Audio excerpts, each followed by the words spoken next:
हम्म। तो क्या होता है wave? What is a wave? अरे चुप हो जाओ। वेव क्या होता है? एनर्जी का डिस्टरबेंस जो एक जगह से दूसरी जगह जाए। क्या क्या कैरी करता है अपने साथ? Energy and momentum. क्या कैरी नहीं करता है? मास। कितने टाइप का होता है? मैकेनिकल और नॉन मैकेनिकल। अगर मीडियम चाहिए तो कैसा वेव होगा? मैकेनिकल। मीडियम नहीं चाहिए तो कैसा होगा? Non mechanical. उसी को हम क्या बोलते हैं?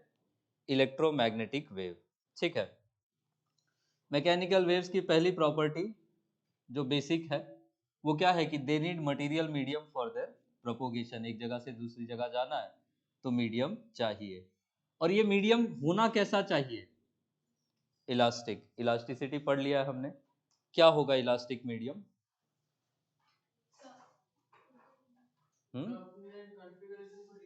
रिगेन कर ले। मतलब एनर्जी आए उसके अंदर से पास हो, वो अपने शेप साइज को फिर से रिगेन कर ले। ठीक है। ऐसा नहीं कि वेव आके गया और मीडियम ही फट गया, ऐसा नहीं।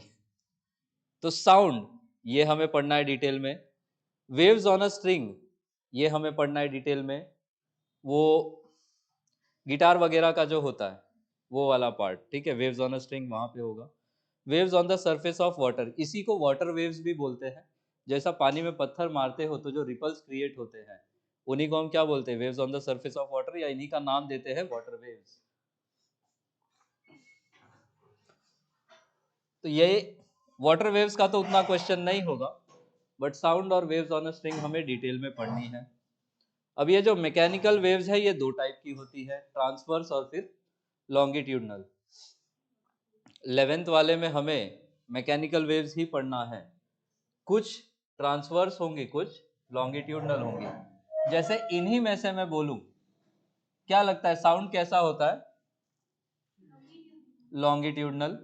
वेव्स ऑन अ स्ट्रिंग कैसी होती है? ट्रांसवर्स, क्योंकि उसमें ऑसिलेशन ऐसा होता है और वेव किधर उधर की तरफ जाती है। तो ये वेव्स ऑन अ स्ट्रिंग कैसा हुआ? ट्रांसवर्स। साउंड कैसा हुआ? Longitudinal. Waves on the surface of water कैसा हुआ? ट्रांसवर्स या लॉन्गिट्यूडनल? ट्रांसवर्स। रिपल्स जब ऐसा निकलता है तो आप वहां पे अगर कुछ रबर का कॉर्क वगैरह रख दोगे ना, वो अपनी पोजीशन पे ही ऊपर नीचे हिलेगा, लेफ्ट राइट नहीं जाएगा।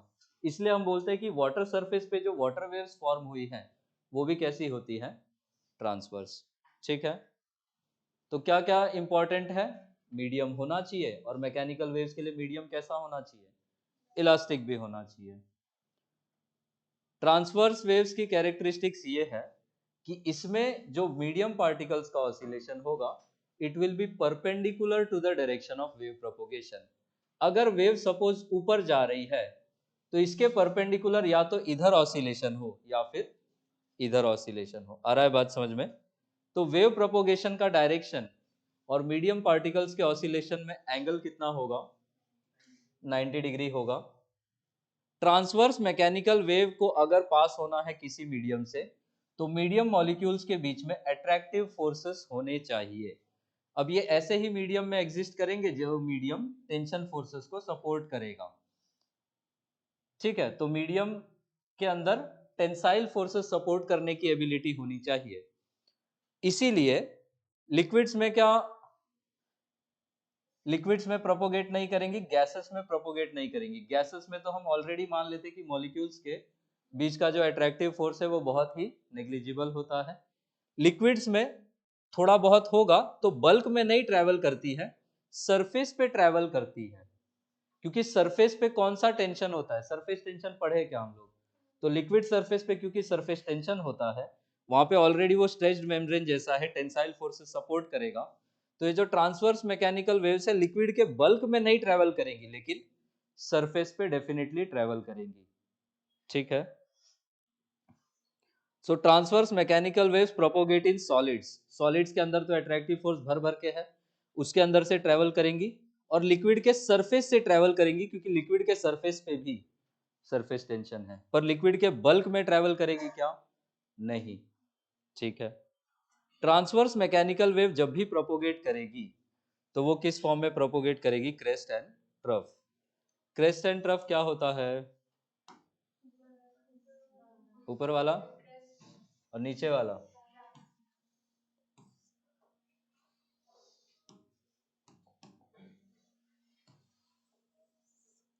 सपोज ये वेव है, बताइए मुझे किधर होगा क्रेस्ट? ये जो पीक वाला पॉइंट है इसी को हम क्या बोलते हैं? क्रेस्ट। और ये वैली वाला जो पॉइंट है इसी में इसको हम क्या बोलते हैं? ट्रफ। ठीक है, तो ट्रांसवर्स मैकेनिकल वेव जब भी मीडियम से प्रोपोगेट करेगी उसको हम किस फॉर्म में प्रोपोगेट करता हुआ मानेंगे?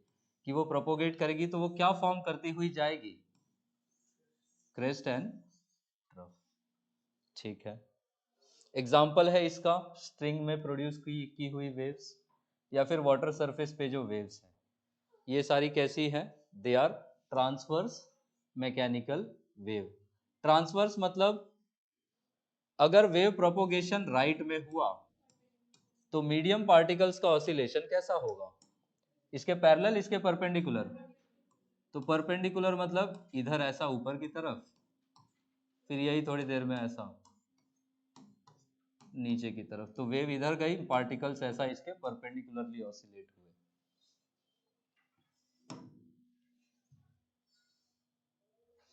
तो ये ब्लैक एरो से हमने बताया है डायरेक्शन ऑफ वेव प्रोपोगेशन, और ये कुछ मीडियम पार्टिकल्स है, ये उसके परपेंडिकुलर ऊपर नीचे ऑसिलेट करेंगे। इतना बात समझ पाए ट्रांसवर्स में? ठीक है, लॉन्गिट्यूडनल वेव्स में जो ऑसिलेशन है इट इज अलोंग या parallel to the direction of wave propagation.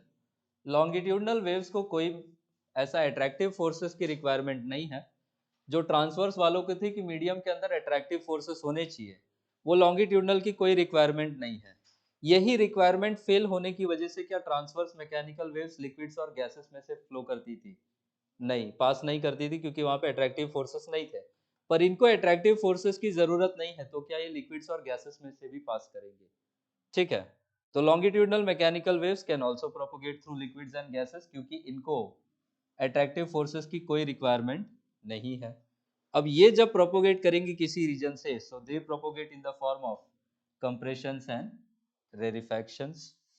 क्या होता है कंप्रेशन या जोन ऑफ कंप्रेशन, क्या क्या बातें जानते हो? मीडियम मॉलिक्यूल्स कैसे होते हैं कंप्रेशन में? पास पास। डेंसिटी कैसी होगी? ज्यादा। वॉल्यूम कैसा होगा? कम। प्रेशर कैसा होता है? ज्यादा। P इज इक्वल टू क्या, ये रो आर टी बाई एम ऐसा फॉर्मूला पढ़ते हो। तो प्रेशर और डेंसिटी कैसा है गिवन टेम्परेचर पे? Directly proportional. तो अगर डेंसिटी जोन ऑफ कंप्रेशन में ज्यादा है तो वहां पे प्रेशर भी कैसा होगा? ज्यादा। रेरिफैक्शन में मॉलिक्यूल्स दूर दूर होंगे तो डेंसिटी कैसी होगी? कम। डेंसिटी कम तो प्रेशर भी कैसा होगा? कम।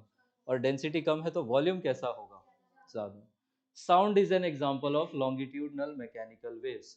तो वेव अगर राइट में जा रही है, ये कुछ मीडियम पार्टिकल्स है, ये इसके अलोंग आगे पीछे ऐसे parallel to the wave propagation, parallel और एंटी पैरेलल दोनों बोल सकते हो, उस डायरेक्शन में ऑसिलेट करेंगे। ठीक है, ये जहां पे पास पास डंडियां हैं इसको हमने बोला this is the region of compression, जहां पे दूर दूर है उसको हमने बोला है रेरिफैक्शन। तो ऑल्टरनेट कंप्रेशन रेरिफैक्शन, जैसे उसमें क्रेस्ट रफ बनते जाता था, इसमें कंप्रेशन रेरिफैक्शन बनते जाएगा। कंप्रेशन वाले रीजन में मॉलिक्यूल्स कैसे होते हैं? They are close to each other. Density कैसी? ज्यादा। प्रेशर कैसा? हाई। वॉल्यूम कैसा? लो। रेरिफैक्शन में मॉलिक्यूल्स कैसे होते हैं? दूर दूर होते हैं। डेंसिटी कम, प्रेशर कम, वॉल्यूम कैसा होगा? ज्यादा। अब लॉन्गिट्यूडनल मैकेनिकल वेव्स या साउंड जब मीडियम में से प्रोपोगेट करती है तो प्रेशर, वॉल्यूम, डेंसिटी तीनों चीजें वेरी करती है। ठीक है, इन चीजों में वेरिएशन आएगा थोड़ा सा। अब distance between two successive crest या टू सक्सेसिव ट्रफ, उसी डिस्टेंस को क्या बोलते हैं हम? वेवलेंथ। तो क्रेस्ट से अगला क्रेस्ट, आगे का पीछे का कोई भी हो, दो सक्सेसिव क्रेस्ट या दो सक्सेसिव ट्रफ के बीच की डिस्टेंस को क्या बोलते हैं? वेवलेंथ। इसी तरह से लॉन्गिट्यूडनल वेव होगा तो दो सक्सेसिव कंप्रेशन या दो सक्सेसिव रेरिफैक्शन के बीच की डिस्टेंस को भी क्या बोला जाएगा? वेवलेंथ। आई बात समझ में? जैसे यहां पे ये वाला डिस्टेंस कितना होगा? लैम्बडा। ये कितना होगा? Lambda by 2। ये भी कितना होगा? Lambda by 2। तो कंप्रेशन के बीच में डिस्टेंस कितना? लैम्बडा। कंप्रेशन रेरिफैक्शन के बीच में कितना? Lambda by 2। रेरिफैक्शन से रेरिफैक्शन का डिस्टेंस लैम्बडा, रेरिफैक्शन से कंप्रेशन का डिस्टेंस लैम्बडा बाय 2। ठीक है, ये बताओ, ये क्रेस्ट से एक और क्रेस्ट बना लो, कुछ डिस्टेंसेस बताएं।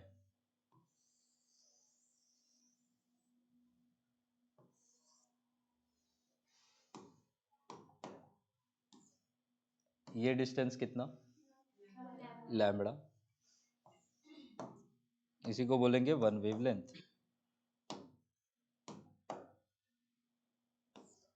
ये डिस्टेंस कितना, लैम्बडा बाय 2। अच्छा, ये डिस्टेंस बताएं, रुको मैं कलर और यूज कर लेता हूँ, यहां से यहां लैम्बडा, ये ट्रफ से ट्रफ का डिस्टेंस है, और ये कितना हो जाएगा, लैम्बडा बाय 2। आ रहा है बात समझ में? अब एक वेवलेंथ जितना डिस्टेंस चलने में वेव को कितना टाइम लगेगा, उसी टाइम को बोलेंगे उस वेव का टाइम पीरियड। कि the time taken to cover a distance of one wavelength, इसी को क्या बोलेंगे, उस वेव का क्या है, टाइम पीरियड। ठीक है, इसको ऐसे भी बोलते हैं, नहीं टाइम पीरियड तो ठीक है वही है। ऑसिलेशन के टर्म्स में अभी एसएचएम आपने पढ़ा है, टाइम पीरियड को कैसे डिफाइन करते थे, द टाइम टेकन फॉर कितना complete oscillation, one complete oscillation. तो एक ऑसिलेशन को हम, अच्छा एक ये डिस्टेंस बता दो, ये पूछना भूल गया था मैं, ये वाला डिस्टेंस, ये लैम्बडा। वेवलेंथ कुछ इस तरीके से भी डिफाइंड है कि वो मिनिमम डिस्टेंस जिसके बाद वेव का पैटर्न या वेव का शेप रिपीट होने लगे। आ रहा है बात समझ में? तो अगर हम यहां से स्टार्टिंग पॉइंट माने तो क्या ये एक वेव पैटर्न हुआ, इसके बाद क्या यही पैटर्न रिपीट होने लग रहा है, तो ये ही क्या मिनिमम डिस्टेंस है जिसके बाद वेव शेप या वेव पैटर्न रिपीट हो रहा है। तो इस डिस्टेंस को भी हम लोग क्या बोलते हैं, वेवलेंथ ही बोलते हैं। ठीक है, कि वो डिस्टेंस जिसके बाद वेव शेप रिपीट करे, या फिर टेक्निकलिटीज में जाएंगे तो दो सक्सेसिव क्रेस्ट या दो सक्सेसिव ट्रफ के बीच की जो डिस्टेंस है उसी को हम क्या बोलेंगे, वन लैम्बडा। और वन लैम्बडा बराबर डिस्टेंस कवर करने में जो टाइम लगेगा उसको क्या बोलेंगे, टाइम पीरियड। इस टाइम पीरियड के रेसिप्रोकल को वेव की क्या बोल देंगे हम, फ्रीक्वेंसी। फ्रीक्वेंसी वेवलेंथ और उसमें क्या रिलेशन है, फ्रीक्वेंसी वेवलेंथ और स्पीड में v is equal to F lambda. क्या ये मैकेनिकल नॉन मैकेनिकल दोनों के लिए वैलिड है फॉर्मूला, क्या लगता है? यस, लाइट में आप ये लिख लेते थे c is equal to F lambda. आ रहा है समझ में? तो ये रिलेशन किसी भी वेव के लिए वैलिड है कि वेव की जो वेलोसिटी होगी it will be the product of what and what, frequency and wavelength. Frequency को क्या वन बाय टी लिख सकते हैं, तो v इज इक्वल टू हम कहते हैं लैम्बडा बाय टी लिख सकते हैं क्या? क्या ये डिस्टेंस है और क्या ये टाइम है? तो वन टाइम पीरियड में कितना डिस्टेंस मूव किए, उसी रेशियो को, उसी डिस्टेंस और टाइम के रेशियो को ले लेंगे, तब भी हमें क्या मिल जाएगी, वेव की स्पीड। आ रहा है बात समझ में? अब वेव किसी मीडियम में जाएगी तो हम मान के चलते कि उस मीडियम में उसकी वेलोसिटी कैसी होगी, कांस्टेंट होगी। आ रहा है बात समझ में? With in a medium change नहीं होगा, मीडियम चेंज होगा तो स्पीड चेंज हो जाएगा। इतना बात समझ पाए? ठीक है। अरे प्राची, शीला मैडम को थोड़ा साइलेंट करो। हम्म, लौंडे है क्लास में, दो ही आए आज, वैसे ही कम पढ़ना चाह रहे हैं लोग। आज मेसी आ रहा है, कौन कौन जा रहा है देखने? बाकी लोग उधर ही तो नहीं गए, वहां कसम। मेसी क्या अपने हाथ से खाना भी ना खिलाएगा क्या? 80,000 का टिकट है, करेगा वो? ओ, मेरे को लगा खाना खिलाएगा कि आजा इधर क्या कर रहा है, थोड़ा खा ले। यहाँ आ जाओ भाई।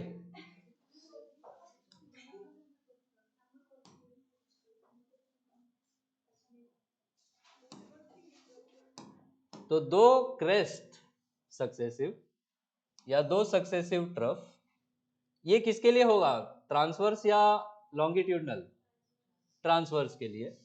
दो सक्सेसिव कंप्रेशन या दो सक्सेसिव रेरिफैक्शन, ये किसके लिए होगा, लॉन्गिट्यूडनल। इन्हीं के बीच के डिस्टेंस को हम क्या बोलते हैं, वेव की वेवलेंथ लैम्बडा से रिप्रेजेंट करेंगे।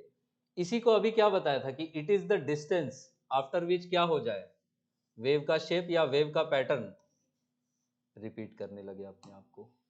ये formula v is equal to F lambda में what is v, speed, f frequency और लैम्बडा क्या है, वेवलेंथ। ठीक है, ये उतना इंपॉर्टेंट नहीं है। स्ट्रिंग पे जो वेव्स है उसको बोलेंगे one dimensional waves, water surface पे जो है उसको बोलेंगे टू डायमेंशनल, और साउंड को बोलेंगे थ्री डायमेंशनल। न्यूमेरिकल्स यहां से आएंगे। ये एक वेव है, इस पॉइंट को क्या बोलते हैं, अरे तो मैक्सिमम डिस्टेंस है, क्रेस्ट, ट्रफ। ठीक है, ये जो हॉरिजॉन्टल लाइन है इसी को मान के चलेंगे, ये है मीन पोजीशन ऑसिलेशन का। वेव जब प्रोपोगेट होगी ना तो मीडियम पार्टिकल्स अपने मीन पोजीशन के अबाउट सिंपली क्या करते हैं, एसएचएम करते हैं। इसीलिए आपके कोर्स में एसएचएम के बाद ये चैप्टर लगाया जाता है। आ रहा है बात समझ में। तो किसी भी तरीके का वेव पास करे, मीडियम पार्टिकल्स क्या करेंगे, इसमें ऐसे एसएचएम करेंगे और लॉन्गिट्यूडनल में ऐसे एसएचएम करेंगे, पर करेंगे अपने मीन पोजीशन के अबाउट कैसा मोशन, सिंपल हार्मोनिक मोशन। ठीक है, तो वेव गई इधर। अब आपको एक क्वेश्चन दो तरीके के आएंगे, या तो आपको वेव के पैरामीटर्स देके इक्वेशन पूछ ले, या इक्वेशन देके आपसे पैरामीटर पूछ ले। ठीक है, तो जनरल इक्वेशन जो यहां पे हम लेंगे, it will be taken as y is equal to a sin omega t plus minus K X plus minus five. ठीक है, अब इसमें कुछ टर्म्स तो हम जानते हैं, y को हम क्या कहते हैं, एसएचएम में हमने x इज इक्वल टू जो भी पढ़ा था ऐसा, वो x क्या हुआ करता था, डिस्प्लेसमेंट। यहां पे ये y भी क्या है, डिस्प्लेसमेंट है। क्या ये पार्टिकल का डिस्प्लेसमेंट y में ही मेजर होगा, y के अलावा, इसलिए हमने y इज इक्वल टू लिखा हुआ है। मैक्सिमम डिस्टेंस जो मीन पोजीशन से ऊपर या नीचे जा सकते हैं उसी को क्या बोलते थे, एम्पलीट्यूड। क्या ये साइनोसॉइडल वेरिएशन है, तो हम साइन फंक्शन यूज करेंगे। इस बार फेज में तीन टर्म्स आएंगे। आ रहा है बात समझ में, एक टाइम का होगा, एक पोजीशन का होगा, और एक इनिशियल फेज वाला होगा। आ रहा है बात समझ में। टी के साथ जो भी टर्म होगा वो ओमेगा होगा। ओमेगा को कौन सी फ्रीक्वेंसी बोलते थे, एंगुलर फ्रीक्वेंसी। तो टाइम वाले वेरिएबल के साथ जो भी रखा होगा वो ओमेगा बताएगा आपको। यहां पे वेव हमारी एक्स डायरेक्शन में जा रही है, इसलिए पोजीशन कोऑर्डिनेट क्या यूज करा है हमने, एक्स। वेव अगर वाई डायरेक्शन में जाएगी तो यहां पे क्या आ जाएगा, वाई। वेव अगर जेड में जाएगी तो जेड। ध्यान ये देना कि ये दोनों कभी सेम नहीं होगा। आ रहा है बात समझ में, क्योंकि वेव अगर वाई में जा रही है तो उसका डिस्प्लेसमेंट एक्स या जेड के अलॉन्ग मेजर होगा। आ रहा है बात समझ में। तो एनीवेज वेव अगर एक्स में गई तो के साथ क्या लगा होगा, एक्स। वाई में जाएगी तो यहाँ पे वाई आएगा, जेड में जाएगी तो जेड आएगा। और ये इनिशियल फेज है, इसी का एक और नाम क्या होता था, इपॉक। तो ये माइनस के एक्स हमने इसलिए लिया है क्योंकि मैंने जो वेव दिखाई है it is travelling along positive x direction. Logic आपको ये याद रखना है। अच्छा, टी के साथ जो भी रखा होगा वो क्या होगा, ओमेगा। एक्स के साथ जो भी रखा होगा उसको क्या बोलेंगे, के। इन दोनों के नाम एक तो याद होने चाहिए। ओमेगा के बारे में तो हम जानते हैं, इसको हम क्या कहते हैं, एंगुलर फ्रीक्वेंसी। के लिए नाम है, क्या नाम होता है, angular wave number. Modern physics में वेव नंबर क्या पढ़ते हो,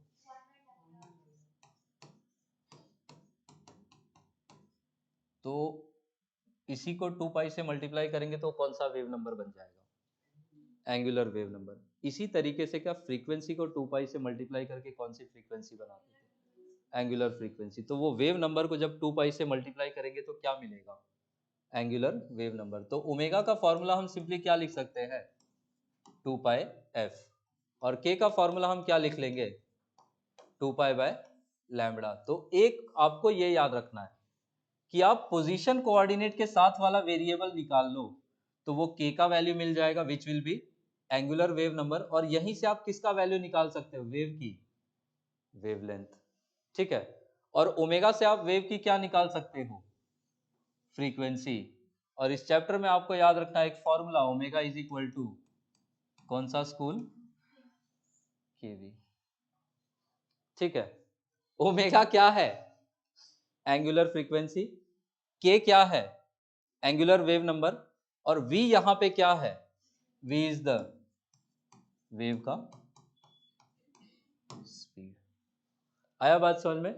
तो इक्वेशन देख के आप ओमेगा निकाल लेंगे, कंपेयर करके आप पोजीशन कोऑर्डिनेट के साथ वाले से के एंगुलर वेव नंबर निकाल देंगे, और ओमेगा इज इक्वल टू कौन सा स्कूल यूज करेंगे, केवी। वेव इक्वेशन वाले क्वेश्चन इसी पे होंगे। आया बात समझ में। अब एक चीज छूटती है, वो डायरेक्शन पूछ लेते हैं। इक्वेशन देके या आपको पैरामीटर देके बोलेंगे इक्वेशन बनाओ डायरेक्शन के साथ, ठीक है। तो आपको याद रखना है कि अंदर ये टी वाला कोएफिशिएंट, मतलब ये ओमेगा टी वाला टर्म, और ये के एक्स या के वाई या के जेड वाला टर्म, अगर दोनों सेम साइन के हुए, सेम साइन मतलब ये भी पॉजिटिव, ये भी पॉजिटिव, ये भी नेगेटिव, ये भी नेगेटिव, तो हम वेव को बोलेंगे कि वेव नेगेटिव डायरेक्शन में जाएगी। कैसे डायरेक्शन में जाएगी, नेगेटिव डायरेक्शन में। अब अगर यहां पे x लगा होगा तो हम बोलेंगे नेगेटिव x में जाएगी। अगर यहां पे y लगा होगा k के साथ तो हम क्या बोलेंगे, नेगेटिव y में जाएगी। अगर k के साथ z लगा होगा तो नेगेटिव z में जाएगी। आ रहा है बात समझ में। तो ओमेगा टी और के एक्स का साइन कैसा होना चाहिए, या तो दोनों पॉजिटिव हो या दोनों नेगेटिव हो। तो सेम साइन हुआ तो वेव किस डायरेक्शन में निकलेगी, नेगेटिव। और अगर इनका साइन ऑपोजिट हो जाए देन व्हाट, कहने का मतलब एक पॉजिटिव हो एक नेगेटिव हो, या एक नेगेटिव हो दूसरा पॉजिटिव हो, अब वेव किस डायरेक्शन में जाएगी, अब वो जाएगी पॉजिटिव डायरेक्शन में। x होगा तो पॉजिटिव x, y होगा तो पॉजिटिव y, z हुआ तो पॉजिटिव z। आ रहा है बात समझ में। हमने जो इक्वेशन ली है इसमें ओमेगा टी और के एक्स का साइन कैसा है, ये पॉजिटिव है, ये कैसा है, नेगेटिव। साइन कैसा हुआ, ऑपोजिट। ऑपोजिट हुआ तो कैसे डायरेक्शन में जाती है, पॉजिटिव डायरेक्शन में जाएगी। और यहाँ पे के साथ एक्स लगा है तो पॉजिटिव एक्स डायरेक्शन में जाएगी। आया बात समझ में। तो टी के साथ जो भी लगा रहेगा वहां से ओमेगा निकालोगे, एक्स वाई जेड के साथ जो भी लगा होगा वहां से के निकालोगे, के निकाल लोगे तो 2π/λ करके वेवलेंथ निकाल लोगे, और ओमेगा को 2πf रखोगे तो फ्रीक्वेंसी निकाल लोगे। और ओमेगा इज इक्वल टू कौन सा स्कूल यूज करेंगे, केवी। अगर ओमेगा टी और के एक्स का साइन सेम सेम तो वेव किस डायरेक्शन में जाएगी, नेगेटिव। सेम सेम हुआ तो नेगेटिव, ऐसा सेम सेम नेगेटिव, ऐसे कुछ याद रखोगे ठीक है। और इट्स अ बैड जोक, मुझे भी पता है, जज मत करो। तो दोनों सेम साइन के हुए तो वेव नेगेटिव डायरेक्शन में जाएगी, और दोनों ऑपोजिट साइन के हुए तो वेव पॉजिटिव डायरेक्शन में जाएगी। इतनी बातें समझ पाए, लिखिए कुछ क्वेश्चंस। अच्छा ये बताओ, देखे कितनी बातें समझ पाए।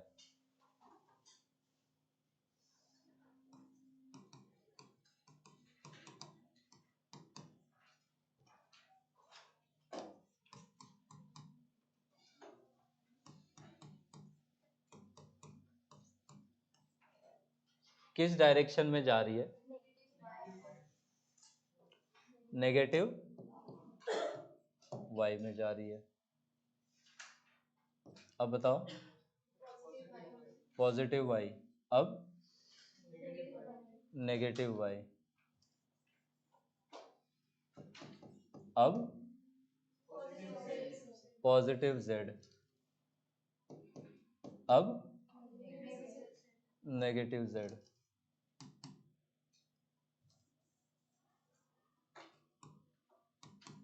अब किधर जा रही है? Negative x. ठीक है, आ गया समझ में आप लोगों को।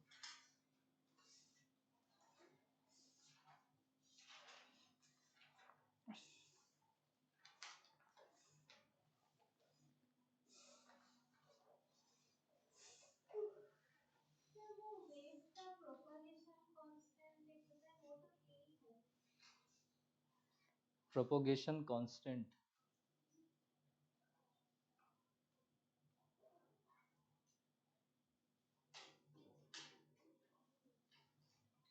बुक में के बारे में ऐसा तो नहीं लिखा था कुछ। देख लेता हूँ, मैं देख के बताता हूँ। अच्छा, तो के ही निकाला था उन्होंने। क्या है? नहीं, के चेंज इन फेज क्यों होगा? अच्छा, एक चीज छोटी सी और छूट गई, ये भी देख ही लो। ये आप 12th वाले वेव्स में भी पढ़ोगे। तो omega is equal to 2 pi F is equal to 2 pi by T, K is equal to 2 pi by lambda और ओमेगा इज इक्वल टू कौन सा स्कूल? के वी। दोनों सेम सेम साइन हुआ तो वेव किस डायरेक्शन में निकलेगा? नेगेटिव। एक्स है वहां पे तो नेगेटिव एक्स, दोनों ऑपोजिट साइन हुआ तो पॉजिटिव, एक्स है वहां पे इसलिए पॉजिटिव एक्स। ठीक है। जो वेव नंबर है, वेव नंबर 1/λ या 2 पाई बाय लैम्बडा? 1/λ। वो ये रिप्रेजेंट करता है कि यूनिट लेंथ में कितनी नंबर ऑफ वेवलेंथ्स है, कितनी कंप्लीट वेव्स है। ओमेगा रिप्रेजेंट करता है change in phase per unit time, के रिप्रेजेंट करता है change in phase per unit length. और ये रिलेशन आपको याद रखना है तीनों में, ये वाला। Delta phi is the phase difference, delta X है पाथ डिफरेंस और डेल्टा टी है टाइम डिफरेंस। इसका ज्यादा यूज वेव ऑप्टिक्स में है, बट यहाँ पे भी रेयरली हो सकता है। तो आपको फेज डिफरेंस देके पाथ डिफरेंस पूछ लेंगे, या आपको पाथ डिफरेंस देके फेज डिफरेंस पूछ लेंगे। इंटरफेरेंस जब स्टडी करेंगे तो अगर एक कंडीशन हमारे पास पाथ डिफरेंस की होगी, एक फेज डिफरेंस की होगी, टाइम डिफरेंस पे क्वेश्चन कम होते हैं। ठीक है, आया बात समझ में? चलो ये इक्वेशन लिखो तो पहला, फिर आगे मैं दूसरा इक्वेशंस करवाता हूँ।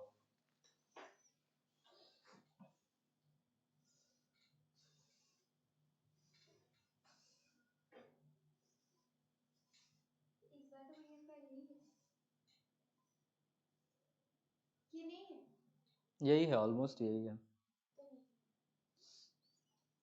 यही तो पूरा लिखवाया था ना आप लोगों को। इसके लास्ट में सवाल थे वो 8 पढ़ा, 8 बोला होमवर्क, फिर वो होमवर्क थ्योरी तो ऑलमोस्ट वही है, थ्योरी तो पूरी पढ़ाई थी। टाइप ऑफ क्वेश्चंस अलग करवा दूंगा इस बार, यही कर सकता हूँ। थ्योरी तो ऐसा नहीं कि आप लोगों को कुछ कम पढ़ा है, आप लोगों को भी उतना ही पढ़ा है। टाइप ऑफ क्वेश्चंस अब एग्जाम टफ हो गया तो मुझे भी अलग करवाने पड़ेंगे। इक्वेशन लिख लिया? फाइंड में अब 1 2 3 4 करके लिखते जाओ। फाइंड, फर्स्ट है एम्पलीट्यूड, दूसरा है फाई इनिशियल फेज। फर्स्ट है एम्पलीट्यूड, दूसरा है इनिशियल फेज फाई, तीसरा लिखो फ्रीक्वेंसी, चौथा वेवलेंथ, फ्रीक्वेंसी वेवलेंथ, उसके बाद डायरेक्शन ऑफ वेव प्रोपोगेशन और लास्ट में वेव स्पीड। वेव नंबर भी निकाल दो।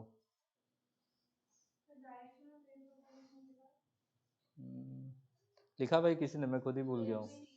वेव स्पीड, फिर वेव नंबर।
आया answers?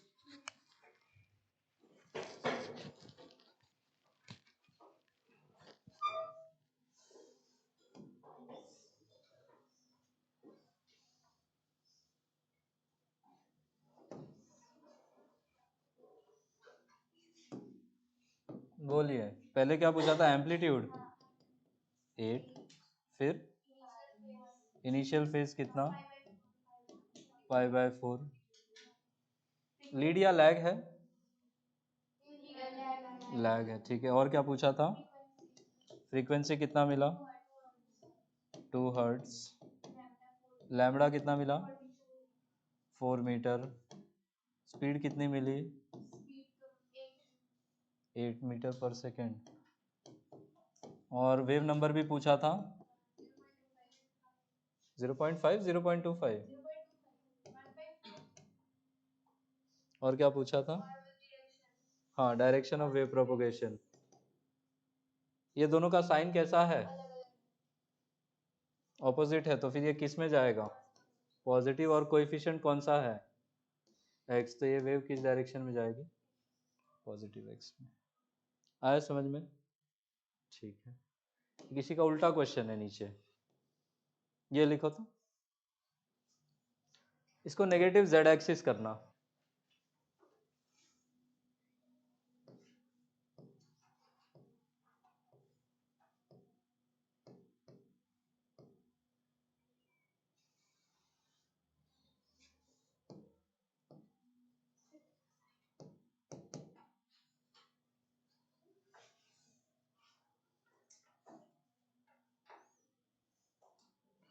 Wave travels along negative Z axis.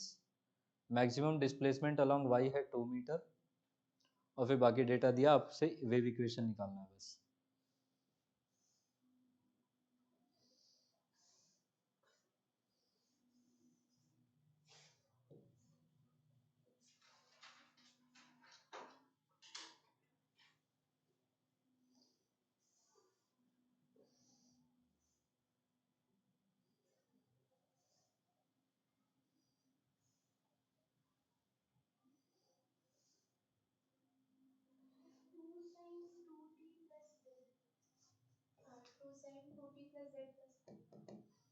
To sine 2t प्लस जेड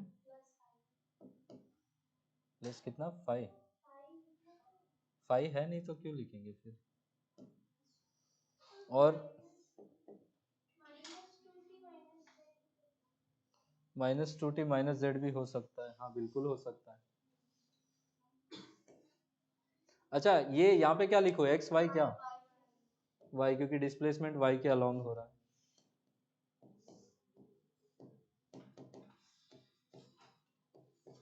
ये भी एक पॉसिबिलिटी है। दोनों ऑप्शन देंगे नहीं, वो ऐसा क्वेश्चन देंगे तो दोनों में से कोई एक ही ऑप्शन देंगे।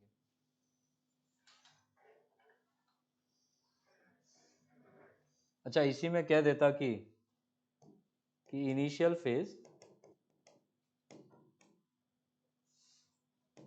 This is 60 degree.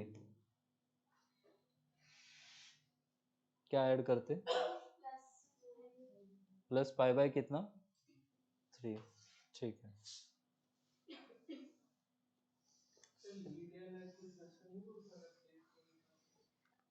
कुछ नहीं बोलेगा तो आप प्लस में ही लिखोगे लीड मानते हुए। अगर वो लैग बोल दे तो आप माइनस लगा दोगे। डिपेंड करेगा कॉन्टेक्स्ट पे कि वो किस लेवल तक जाना चाह रहे हैं।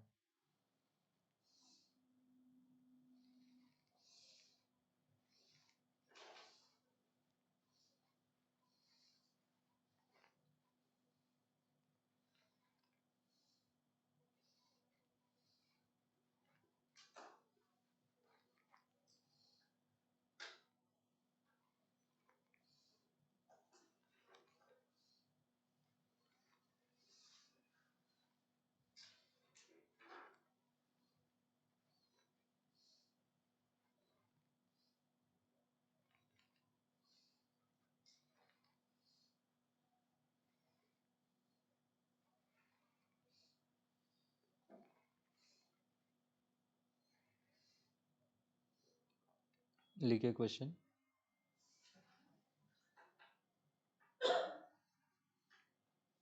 The equation of a wave is given by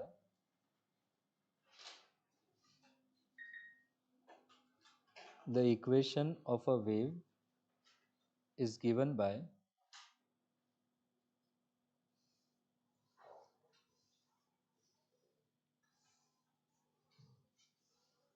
ये इक्वेशन लिखो तो यहाँ पे लिख रहा हूँ मैं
उन्होंने एक ही चीज पूछी है आप इतना सब बता दो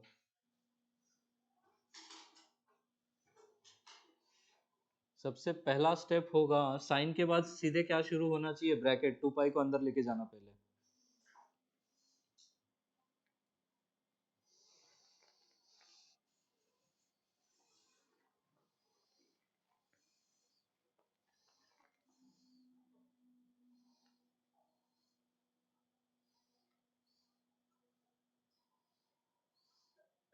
जैसे 2 पाई अंदर जाएगा तो वो पाई/4 नहीं होगा ना? क्या चीज 2 पाई अंदर जाएगा तो वो पाई² नहीं होगा ना? वो पाई 1/4 नहीं होगा ब्रैकेट? नहीं वो पाई/4 ही दिखा यहाँ पे तो पाई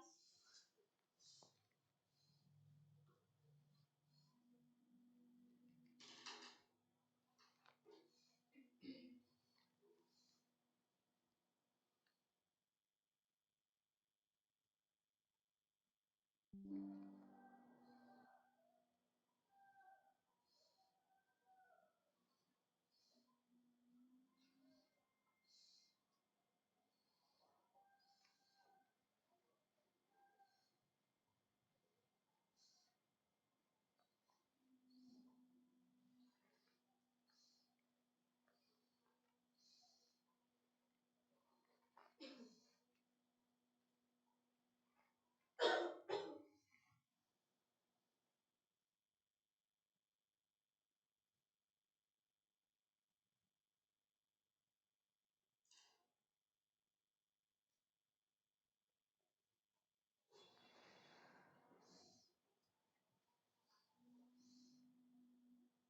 फ्रीक्वेंसी 160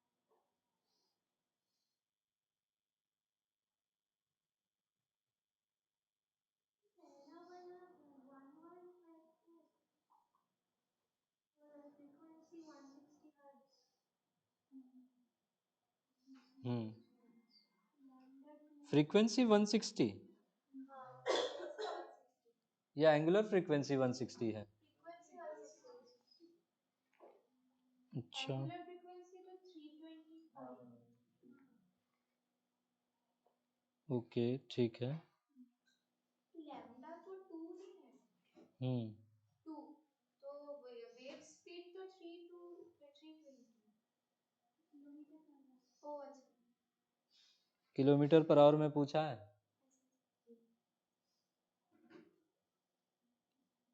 डायरेक्शन डायरेक्शन तो हाँ पॉजिटिव एक्स पॉजिटिव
आया 1152। हाँ ठीक है, हाँ किलोमीटर पर आवर में है। तो 320 मीटर पर सेकेंड है ওটা কি ইনটু 80 দ্বারা যায় वाह, सब एक से बढ़ के एक है, कोई किसी से कम नहीं है।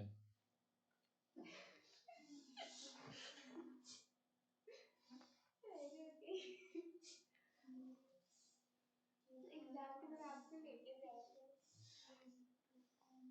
खाली फिजिक्स ही बना पाऊंगा, और फिर कोई बात नहीं आप मेरा फिजिक्स उससे नहीं होगा। तो बाकी हम बना लेंगे नहीं हम तो 1152 शेर से आ गया। लिखिए अगला question. A plane progressive wave, a plane progressive wave is given by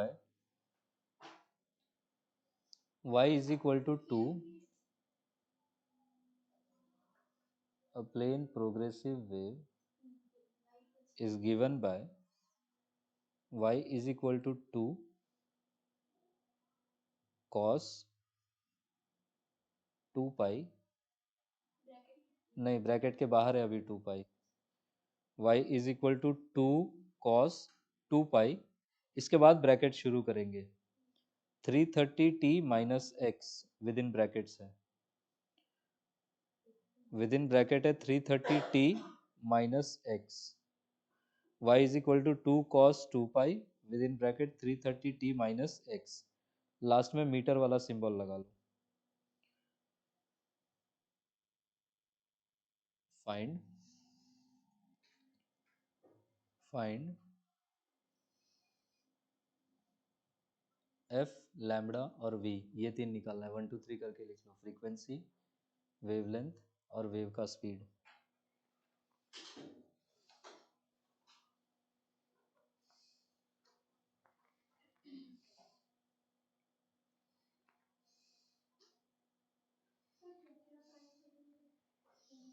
frequency, wavelength और स्पीड। हम्म,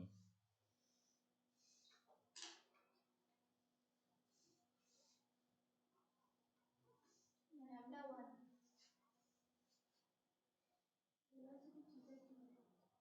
हाँ साउंड साउंड का ही है।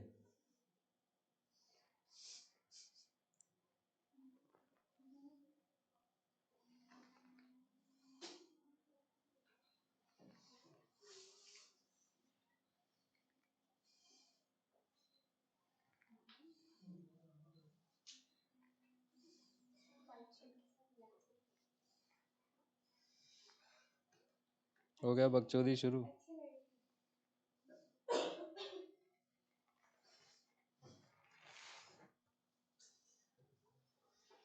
कितना आया फ्रीक्वेंसी? क्रॉस करके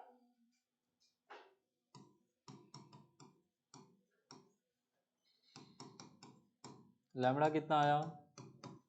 1 मीटर। और वी कितना आया? साउंड ही है। ठीक है।